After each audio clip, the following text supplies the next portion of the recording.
You won't believe that this chubby little nanny became the heir to the fortune.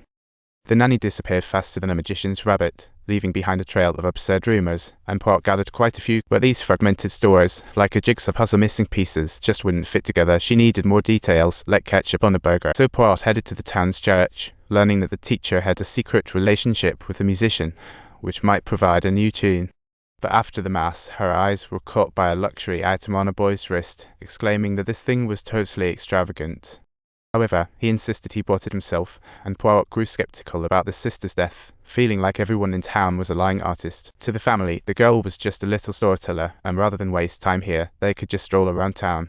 Although Poirot had some secrets about the siblings, that was family business, and she kept her nose out of it. She turned to the priest, hoping to hear some rumors about the little girl. But to her surprise, everyone agreed she was a little exaggerator, even willing to turn other stories into her own. Therefore, Poirot obtained absolutely nothing of value from this priest. Yet she spotted a musician nearby, and ended up getting unexpected news. The teacher's death was indeed a tragedy. Before Poirot could ask more, the woman hurriedly turned away, clearly not wanting to dwell on the subject, but the truth landed like a bomb. It seemed like everyone in town was intentionally dodging the truth, as if they were all playing hide and seek. Just when Poirot was close to feeling stuck, Oliver woke up from a nightmare, remembering a crucial scene from the night of the incident. Not long after Joyce was discovered, she might have spotted the key scary figure that night. Upon hearing this, Poirot practically perked up like a chicken on caffeine and headed straight to the mansion to find Mary. Known for her politeness and methodical approach, she boldly asked Mary what she saw that night. But Mary insisted she saw nothing, even implying Oliver might just have missed the point. After all, as the girl's aunt, why would she even contemplate that? Poirot quietly observed her reaction, sensing that the clues had reached another dead end. But she didn't let that dishearten her. She thought discovering the truth too easily would be quite the bore. She still had the plan to investigate further and check the police station about the forged will. Just as Poirot pondered his next move, he was called from behind his Sarah, the victim's friend. She told Poirot that this little garden was their secret hideout where they shared some exclusive news. After sharing, Sarah bid farewell, but Poirot felt intrigued, sensing the truth was about to surface. Yet she followed through with her plan and headed to the police station since she had made prior arrangements. Soon, the man's attitude took a 180-degree turn, and he actually led her into the office. Here, Poirot unexpectedly found a will hidden among the lawyer's belongings, revealing Mary Gomer's secret.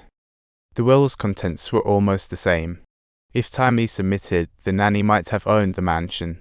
The law firm's owner looked utterly puzzled, not understanding what was going on, while Poirot smiled slightly, as if she had just unraveled the tangled web of events. However, another murder occurred in town then. The girl's brother drowned in a pond, bringing everything back to square one.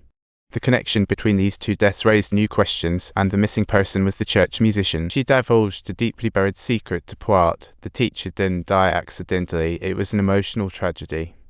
For outsiders, they were merely colleagues, but had long harbored secret feelings trapped in this small town.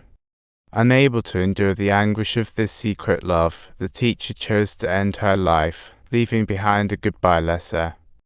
The musician didn't tell the cops just to preserve the dignity of her beloved one. Clearly, what the little girl witnessed was not the teacher's accidental drowning, and Poirot decided to delve deeper into this clue. Poirot once again sought out the priest, endeavoring to uncover more detailed clues pertaining to that aunt.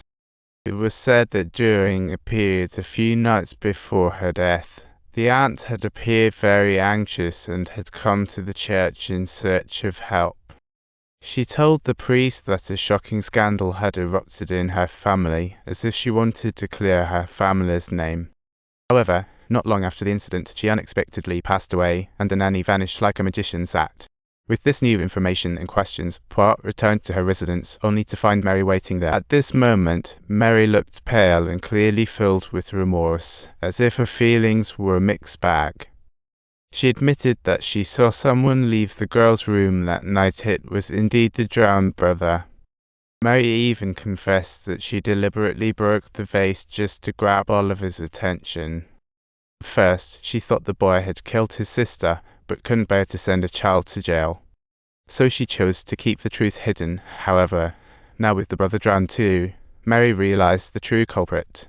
Poirot meticulously sorted through all the gathered clues. As the truth seemed to be emerging little by little, she remained relentlessly in search of the girl's stunning discovery. Suddenly, she remembered a detail the priest mentioned, that the girl always managed to absorb other people's stories.